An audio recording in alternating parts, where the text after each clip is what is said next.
Generating traffic and sales can be a challenge for online merchants. But selling on the Walmart Marketplace puts your products in front of millions of customers who shop on Walmart.com. And right now, sellers who join Walmart Marketplace can save up to 50% on referral and fulfillment fees for the first 90 days. So get started today. Head over to marketplace.walmart.com/savings. That's marketplace.walmart.com/savings. Welcome to E-Commerce Conversations, a podcast by Practical E-Commerce. What's going on, Internet? Eric Van Holtz here, back again with another E-Commerce Conversations. As always, I've got an amazing guest on the other end. Hopefully you guys have heard of him, Moiz Ali, formerly with Native. He built that from nothing to a $100 million company in 2 years. I don't know how he did it. He had month-over-month growth. It absolutely blows my mind. Probably one of the most talented entrepreneurs I've ever talked to. Moiz, welcome to the show. Thanks so much. Super excited to be here. And thanks for that intro. When I hear it, it sounds great. And then when I think about the business that I built, it just seems like put one foot in front of the other. And it was a pretty simple thing. Yeah. I'm over here. I'm in a very similar space, grooming, body care, and it's been a grind for me. It's been a super grind. And I've got a funny story. I got one of your early deodorants because you must have sent it to one of influencer companies that I work with. And I was like, oh yeah, this seems like a small little company. And then 6 months later, you're just blowing up all over the place. I know the answer, but how did you do it? Is it all through Facebook marketing, or tell that story? Sure. There's no silver bullet, I think, when it comes to direct to consumer. There's a lot of lead bullets and you just shoot them all until you build a big company.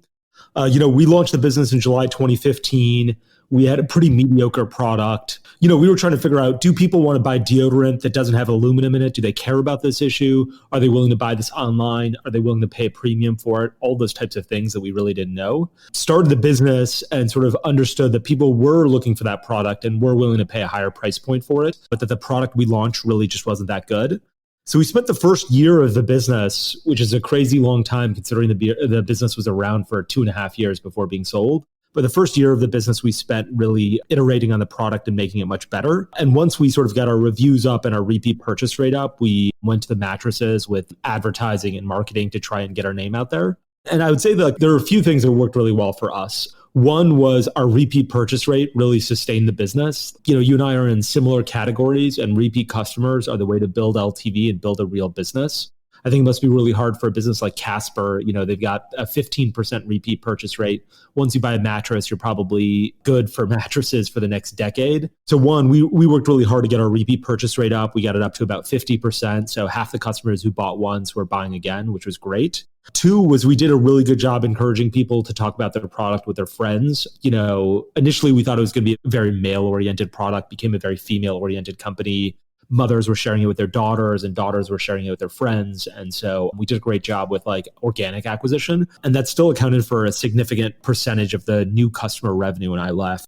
And then finally, we were good with digital advertising. We were cost conscious. We didn't spend any extra money where we didn't think we needed to. And we sort of dialed in what consumers cared about in terms of wanting an aluminum-free product, free shipping, a bunch of reviews, all that kind of stuff. And so those were the lead bullets that we fired. But, there was a lot of grind to it. It's not like we figured out Facebook. This is a $100 million business now.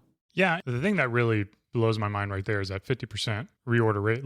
Clearly, whatever that percentage was before that was not acceptable. So where did you start off with your repeat rate, and how were you able to really get it to 50%? Was it all in product or other tactics? Yeah, great question. So it started out at about 20 to 22%.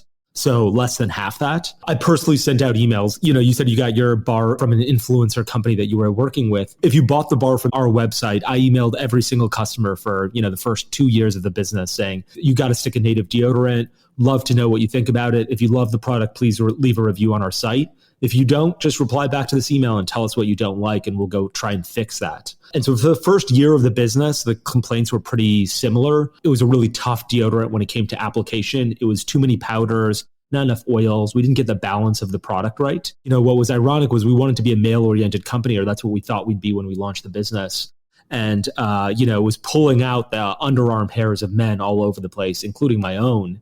And that's why we became a more female-oriented company. But in any case, what we did is we started iterating on the product and sort of trying to meet the needs of consumers based on their issues that they had. And we went through a lot of different variations of the deodorant. We'd sort of create a new sample. I'd try it out and I'd be like, this sucks. Let's not use this at all. I'd try out another sample and I'd be like, this is fantastic. Let's ship it out to our 10 best consumers and see if they like it. And so we just started iterating on the formula to that effect. And finally, push came to shove and we actually had to launch a new formula. Like it was, summer 2016 was just starting. Our old formula started melting all over the place when we shipped it. So we, had to launch the new formula, even though we hadn't tested it as much as we had wanted to. And that really pushed our repeat purchase rate up. It pushed our reviews up really quickly. And we've done that again too. So we've done multiple iterations of our formula to make it better. So when we went from 20% to 50% repeat customer rate, I would say, 80, 90% of that was product. Another 10 to 20% of that was us doing a better job with email campaigns, with marketing, with making our product available at brick and mortar stores. So it's super convenient to buy. So there was a little bit of non-product oriented repeat purchase rate, but the bulk of the work was making the product much, much better. So when you have a 50% repeat purchase rate, ultimately, how do you figure out the lifetime value for something like that? Because that's certainly got to be, what is it, 2.5 ounces? It lasts probably about 3 months. So how are you guys figuring out your LTV? What's crazy is that first, virtually no one knows how long they go through a stick of deodorant. In fact, if you ask me, I'm not even sure how long it takes me. People will have very different, usages of the deodorant. I'm 6 feet tall, 180 pounds. I go through a stick probably, around every 3 months. If you're 5'3" female that's 110 pounds, you just have a lot less surface area under your arm than I do. And so the stick won't last you 3 months. It might last you 5. And on the flip side of that coin, if you're, LeBron James and you're 6'7", 190, you probably have way more surface area under your arm than I do. And so you're going to go through the stick way faster than we will. So we always struggled to figure out, when we tried to get people to sign up to a subscription, we're like, is it every 2 months? Is it every 3 months? Is it every month? We kind of really need to know how often you're using this. And so we made it every 2 months, but that was more of a guess. When we thought about LTV, we certainly did an LTV calculation and we looked a couple years out and say, okay, how much is this customer worth over the next 2 years? We didn't want to go to 5 years because we thought that was pretty aggressive. The reality is we were less concerned with LTV because we were first order profitable. So when we were growing the business, so we made money every single time, the first time you purchased a deodorant. So we weren't concerned about, okay, what is your LTV and how much can we spend? We're we know we can spend this much because we're making more than that on our first order. The reality was we understood getting our repeat purchase rate up and creating a larger LTV, which is make a much larger business. I remember in the beginning of 2017, in January 2017, we were about 1.1 million a month run rate. And I was like, I want to do $1 million in returning customer revenue by the end of this year. So in December 2017, I want $1 million of revenue from customers that are coming back. We hit that number in April because I just didn't understand the snowball effect that was happening based on the amount of customers enjoying the product. And really, when people say what built the business, it was a fantastic product. Yeah, a great product certainly makes marketing a lot easier. I want to segue a bit. I'm a designer at heart, and Native, I just love the name Native. I'm very envious that you came up with it. And you've got it. I think it's a brilliant name. Is there a story behind that at all, or was it just fortuitous? There's a couple of stories behind it that I guess it's fortuitous. Certainly was trying to think of something that was natural sounding, but what didn't come off as very grungy or hipster. We didn't want to sort of say, hey, look, you've got a bunch of tattoos and, drink cold brew coffee in the morning and it's ultra rare coffee. And that's the type of customer we want. Not to say that's not the customer we want. We just want it to be more mainstream. I love Native because it sort of connotes, hey, this is natural to the earth and it's short and everyone understands how to spell it and say it. So loved all those things about it. We certainly went through some variations. I remember at one point, I was joking around with my brother and he's like, why don't you call it the Dutch East India Tea Company deodorant? And I was like, oh, that'd be, say from based, company was founded in 1600. I thought that was interesting. Certainly didn't go in that direction. And then it was a real pain in the butt to sort of secure the trademark that we have. We had to go through several rounds and we had to buy a competing mark and sort of license that name back to the guys who were running that business. So it wasn't as easy as I wish it had been. In fact, we bought the competing mark that we needed 5 days before we sold the business. It took us forever to get the trademark for Beard Brand as well. Fortunately, we didn't have to fight anyone over that.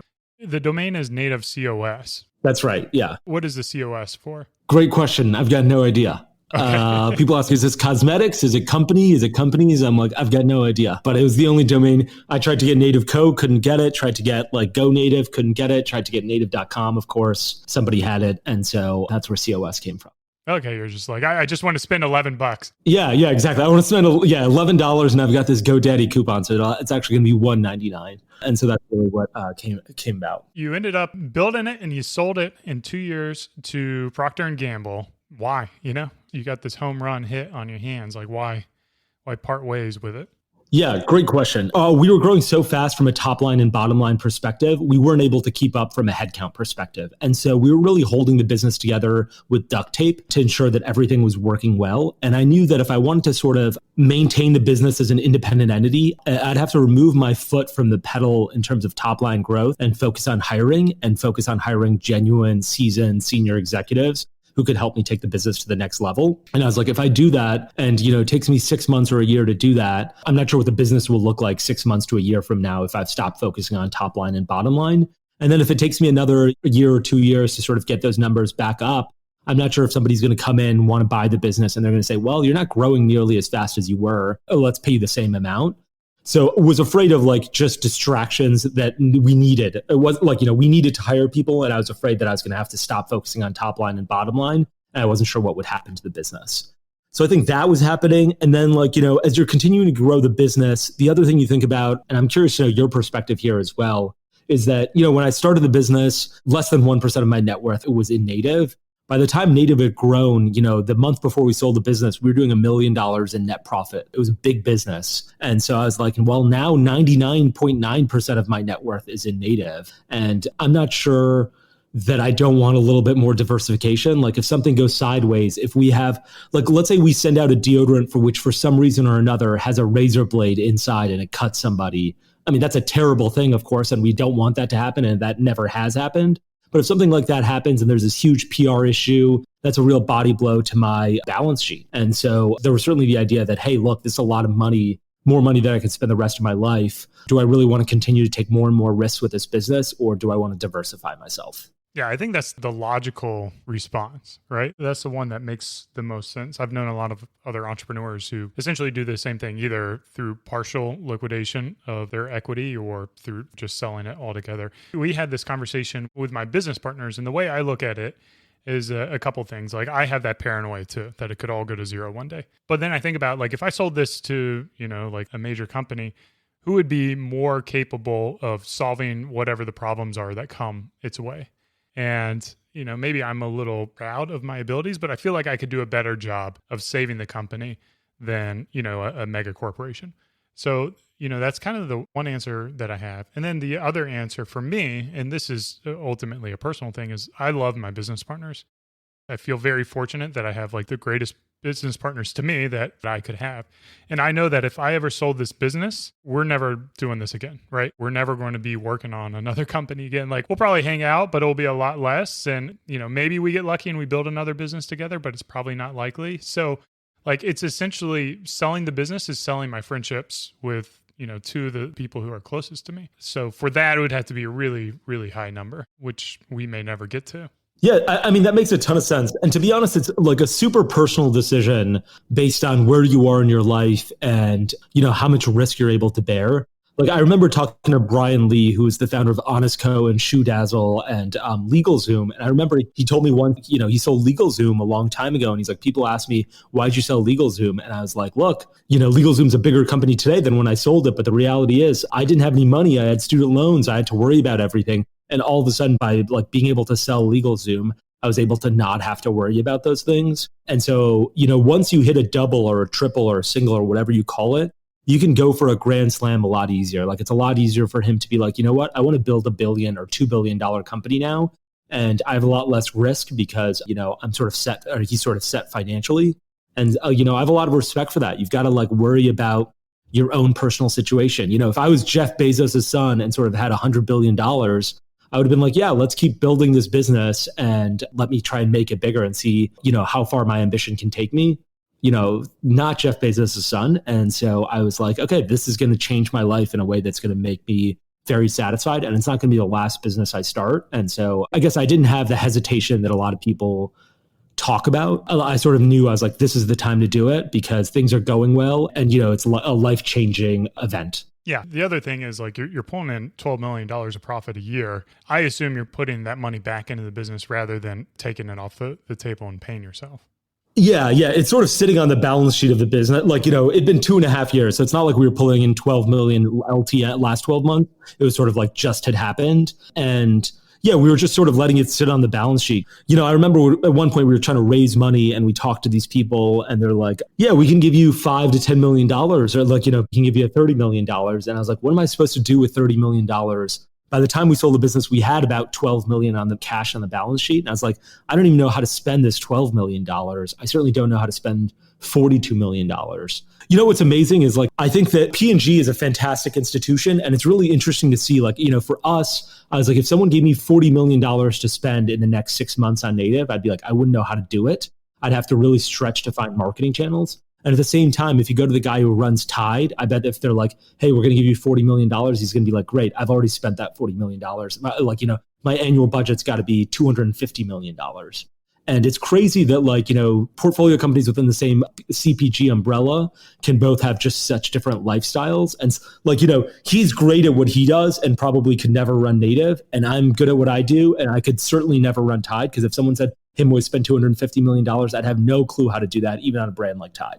Yeah, that's just a completely different game. I think, the beauty of D2C is we know if we're making money or not, whereas they're always, kind of chasing the data and hoping they're making money. Yeah, just like a very different skill set than we have. People would always say, hey, when we were growing the business, I remember we raised $500,000 and the guys who invested the most was this fund called Azure. And I love them. They're fantastic human beings. And if anyone can raise money from Azure, they should take it. They're really good people. And I remember being in the meeting like before we raised money and they're like, how do you think about what Old Spice is going to do and what Secret and Dove and Degree are going to do? And I'm like, to be honest, I'm just building this business the way that I think it should be built. I really don't care what the big CPG companies are doing. I'm not afraid that they're going to start like attacking my tiny business.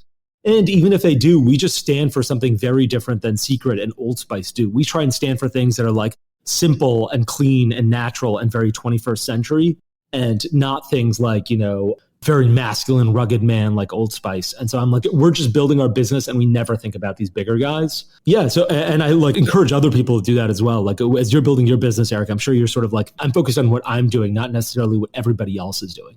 Yeah, that's the way to go. Now, I wanted to talk about kind of branching from D2C, direct to consumer, into retail. Like, did you guys start that journey at all? Or when you passed it on to Procter & Gamble, was that kind of on them to grow the distribution? Yeah, we had Costco had reached out to us, Whole Foods had reached out to us, like every single retailer you could possibly imagine had reached out to us and was sort of like, hey, we're interested in carrying native. We intentionally had pushed those things to the side for two reasons. One is, we had this just-in-time inventory system that could barely keep up with the demand that we had. So we never had like excess product, sitting in a warehouse that we could ship to a brick and mortar retailer. It just wasn't in our cards. And that was nice from a cash flow perspective because we didn't have a ton of cash tied in inventory, but made it impossible to launch into brick and mortar stores. And then two, we were like, part of the reason that we sold when we did is we were like, look, we're at this inflection point where either we need to go big or we need to sell this business. If we're going to continue growing it, we need to expand distribution channels. We need to expand product categories. At the time, we were sort of like, we only sell deodorant. We only sell it through our own website. We don't sell our products anywhere on like Amazon or Target. And so we were selling the sizzle when we talked to like the P&Gs and Unilevers of the world. And then when we sold the business, we sort of got more serious about Target and Walmart and sort of called those people back and we're like, okay, we're ready to have this conversation now. And, Target has been a phenomenal partner for native. Like they launched with the 6-month exclusivity for the deodorant. They gave us end caps. They continue to support the business really well. We're the number 3 best-selling women's deodorant behind Secret and Dove. I think native will certainly catch up to Dove in the next 12 to 24 months. It's been a phenomenal partnership, but like it really blossomed post acquisition for us. For people who are wanting to sell their business, how should they go about valuing it? Like, there's no easy way to do this. Like, there's no easy way that the stock market comes up with a number for Tesla. Like, there's no way that if the stock market is rational, there's no way Tesla's worth 4x today that it was like 6 months ago. I think the way I think about it is, what does your revenue look like and what does your net profit look like? And you can work valuations off of both of those. You can say, look, in my category, like, in the deodorant category or in the personal care category, businesses that had 10 million in revenue sold for 50 million. Some of them that had 10 million in revenue sold for 40, some 50, some 60. So basically companies are paying a 4, 5, or 6 times my revenue number in terms of enterprise value. And that's how you can measure your business. You can do the same thing for net profit. And you can say, look, my business is either more profitable or less profitable for some given reason. These are the multiples that people are paying for profitability. Both of those are good. But I think more importantly, like, you also have to look at growth. If you grow from like 1 million to 2 million over 3 years, it's very different than if you grow from 1 million to 2 million over 3 months. And so you have like, you have a very different enterprise valuation. And so I think you have to factor in growth. The reality is when you go to the market will tell you, we talked to 12 different buyers, all were sort of in the ballpark of where P&G came down. P&G's offer wasn't the highest or best. And so the market will tell you what they think your company is worth, and buyers are rational. I've seen some deals, and I guess not all the deals are public. So I guess you kind of know people to kind of hear what's going on in terms of other deals. I assume, like, were you working with a VC firm or were you working directly with the buyers? So we had an investment banker. You're right. A lot of the deals aren't public and you sort of hear information. So for instance, like Dollar Shave Club is a great comp, right? Like, was doing around $150 million a year and sold for $1 billion. That is a massive, multiple on revenue to get to their valuation, and they weren't profitable. And so like, there's no EBITDA number that you look at. You say, okay, these guys got about 6.3x multiple on revenue. It's not unheard of, but it's hard in the personal care category. On the flip side of things, if you look at the alcohol category, 6x multiple is low. Those guys are selling for significantly higher multiples. And so you just got to like look and sort of keep your ear to the ground and try and get as much public information as you can. The other way you can do it is you can say, hey, look, P&G's revenue, which is, public, is $70 billion last year. This is their valuation today. This is a multiple that the market is paying for P&G's valuation. Less perfect because it's not a startup and has this established business and is issuing dividends and all this kind of stuff. But that's another way that you can say, hey, this is what revenue multiples look like.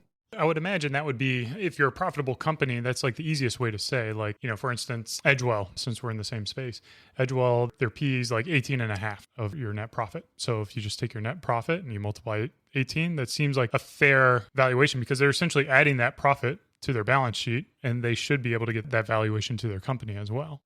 And if it's less, so for instance, if they pay you 10 times your net profit, it's accretive to them, right? Like the market's giving them an 18 and a half valuation. The reality is though, you got to look and you got to say, look, Edgewell, P&G is growing faster than it has in a really long time. But for P&G, that means they're growing at 5% a year, 7% a year, something to that effect. As startups were generally growing faster than that. And so, there usually should be a premium to that type of growth multiple. I want to segue into what's going on now, man. Like, so you're investing. I know you did a little podcast, Exit Strategy with a Hustle, a while ago. Is that still on the cards? What's next, man? Great question. So yeah, did, season 1, thinking about doing season 2. At first I was like, I'm not going to do season 2. Everyone hates this podcast and no one's listening to it. And of course, it's like that thing that happens where when you stop doing something and people reach out to you and they're like, oh, I loved it. It was so great. Please continue. And you're like, no one gave me any good feedback the entire time I was doing this. And now when I stop, that's when I get the good feedback. So it could be in the cards again, still sort of debating it. From a personal perspective, yeah, doing a bunch of investing. So invested in a couple companies this year. One's a direct-to-consumer, women's underwear company called Pepper, run by these 2 girls who I think were at NYU Business School. They're fantastic entrepreneurs. Like I started talking to them when they were a pretty small business. And they're just like sponges when it comes to information. They absorb everything and they just have fantastic judgment. So really love that business. And those 2 girls are like phenomenal entrepreneurs. I'm always astounded whenever I have a conversation with them. Invested in another business a couple weeks ago called Brewmate, which sells like, I don't know a good way to describe it, like almost like can coolers for like, White Claws and Trulies. This guy named Dylan's running the business. He's doing a fantastic job. Just joined the board, sort of the first board I've ever joined, where it's not a company that I'm running. And then, yeah, just doing some investing on the side as well in non-direct to consumer businesses, doing a bunch of real estate investing and trying to do things like this where I get, I think you and I met for the first time face-to-face in Austin in February. And that was great. And really appreciate this opportunity to be on your podcast, trying to stay in the community and, talk to people that I really admire like you, Eric. And I guess that's what I'm up to now. Yeah. Too kind. And I hear you on the whole podcast thing is sometimes it just feels like you're talking to an ether. No one's out there listening to it. I What I wanted to know is because this is something that I always think about. Like if I could go back to 2012 and create Beard Brand from scratch, I would do so many things differently knowing what I know now. If you're recreating a brand new direct-to-consumer product company, what are you doing and what are you doing different? What am I doing different now? So one, I'm probably thinking more about omni-channel strategies earlier than I was back then. Like at Native sort of didn't understand what Facebook was like, didn't understand influencers or podcasts and sort of the entire dynamic of direct-to-consumer advertising. And so today I'd be probably more omni-channel sooner rather than later and invest more in early on Native, we posted 10 photos on our Instagram page and I sort of never paid attention to it for 2 years. And so this girl who sort of runs that at Native, or she ran it, now there's somebody else who runs it. Her name's Katie. She did a fantastic job at really setting the strategy at Native for building a social presence. I wish I'd done that earlier. And then I wish I would launch into brick and mortar stores myself. I have a much better understanding of how that works and how to pull levers in order to drive people into Target and Walmart through digital advertising, through email campaigns, things to that effect. But curious to know, what would you do different? You started 2012, which was a few years before I did. Would love to understand what you would do differently. Yeah, I mean, at Beard Brand, we were throwing, just what they say, spaghetti against the wall and seeing what stuck. So we were selling suspenders and wallets and bracelets. I would have just stuck to grooming. I probably would have not come up with a strategy to have 9 different fragrances in all of our products. We kind of did it because we knew no one else is dumb enough to do it. But maybe I would scale that back to 3 products or maybe 6 products. But it's one of those things where they kind of all perform equally. And then logistically, your operations is just every product or every fragrance is 10 new products or 12 new products. So it's very exponential. Probably do that. But I've been pretty happy with our organic strategy. I wish we stuck to Facebook when it was cheaper and really kind of invested heavier in paid and growing through paid. I don't know. I think there's a few different things. I do like the product. I think the product is nice. Having something that's small, that's consumable, it could be in men's or women's. I think women are maybe a little more easier to sell to. I think guys are a little more challenging to sell to. I don't know if you experience the same thing too. I don't understand it. Yeah, that's absolutely the case. Men are closed-minded compared to women. They're just better consumers than we are. Yeah, so maybe having a women's product might be a good idea. But it's Beard Brand's always an extension of myself. So it's kind of my DNA is in there. I'm viscerally connected to the brand. That's probably why I have a hard time getting rid of it as well. One thing, would you build on Shopify again, or are you building on your own platform? We built Native on WooCommerce actually, and not on Shopify. And I think, you and I have sort of at least tweeted about issues that we've had with Shopify. I have all the respect in the world for Shopify, really admire the brand. I wish that they would sort of close some of the issues that we experienced. I wish, for instance, that Shopify wasn't so controlling of its checkout. I wish that there was an easier post-purchase option. I wish that there was an integrated subscription platform versus recharge. I really admire Shopify and recharge and all those things. I just wish that it was a little bit more seamless. I'm not sure what I would build again. I guess it would depend on when I launched. The other one thing that I would do differently if I were running Native again is I would invest more in spending time with the people that were working with me and helping. I think we were growing really quickly and I was sort of focused on that growth and not enough on the people that worked at Native.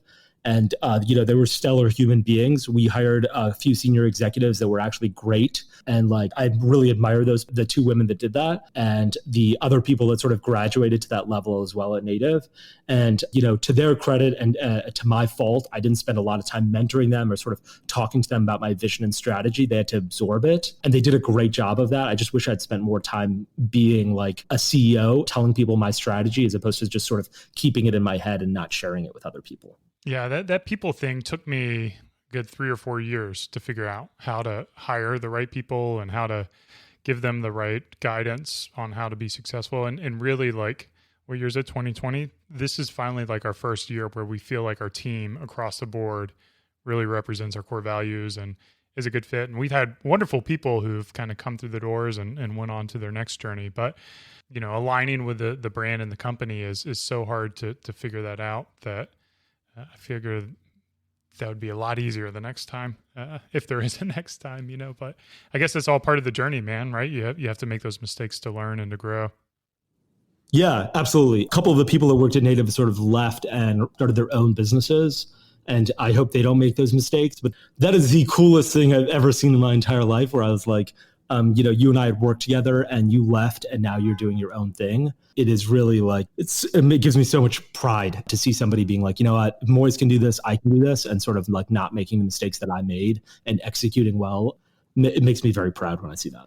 Yeah, like freedom is one of our core values. So we want people to choose to come in to the doors from Beard Brand. And, if they want to start up their business, we want to be transparent with that. And if it's a cool project, I want to invest in it because, they're my team. I trust them every day with a business. I'd love to help support them on their next journey if they need that support. So I think more business owners need to have that kind of wealthy mindset rather than like constricting kind of mindset and try to holding people back from, maybe their dream. So that's good to hear. Where can people find you, man, if they want to get in touch with you or see what you're up to? Yeah, I'm on Twitter at my first name, last name, which is Moiz Ali, Moizali. And you can email me at moiz@moizali.com.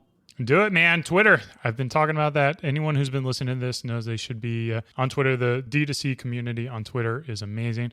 Moiz, thanks for being on the show, man. I always appreciate talking with you, and I hope our listeners enjoyed it as much as I did. As always, thanks for listening. Cheers. Keep on growing.